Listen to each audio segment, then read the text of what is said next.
চশমা museum, a house of world class, জলট্যাক মোড়, বহরমপুর মডার্ন হোটেলের সামনে। ওমরপুর তালাই মোড় সংলগ্ন এলাকায় মর্মান্তিক পথ দুর্ঘটনা। 12 নম্বর জাতীয় সড়কে একটি লরির সঙ্গে ইঞ্জিন চালিত ভ্যানের সংঘর্ষে মৃত্যু হয় একজনের, গুরুতর জখম হয় আরও দুজন। বছর 40-এর মৃতের নাম সঞ্জয় হালদার, তার বাড়ি ফারাক্কার বেনিয়া গ্রাম এলাকায়। দুর্ঘটনায় আহত দুজনকে স্থানীয়দের সহায়তায় দ্রুত উদ্ধার করে জঙ্গিপুর মহকুমার হাসপাতালে ভর্তি করা হয়েছে। স্থানীয় সূত্রে জানা যায়, রবিবার সকালে ফারাক্কার বেনিয়া গ্রাম থেকে বহরমপুরের দিকে যাচ্ছিল ইঞ্জিন চালিত ভ্যানে থাকা 4 জন। জানা যায়, ভ্যানটি উল্টো রাস্তায় যাচ্ছিল। সেই সময় দ্রুত গতিতে আসা একটি লরি সজোরে ধাক্কা মারে ইঞ্জিন চালিত ভ্যানটিকে।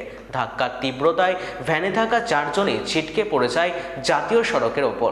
ঘটনাস্থলেই মৃত্যু হয় সঞ্জয় হালদারের।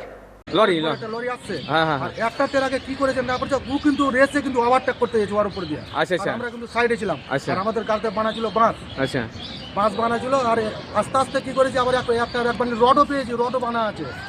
আর ও আস্তে আস্তে আমরা আসছিলাম বানিয়াগ্রাম থেকে।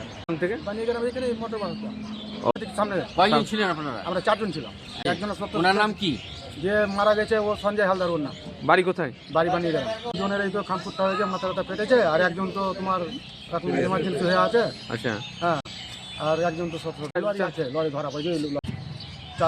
চালু পালিয়ে গেছে? না, ওটা বলতে পারছি, ওদিকে আমরা যেতে পারি না। আপনার নাম? রাজেশ হালদার। আচ্ছা ঠিক আছে।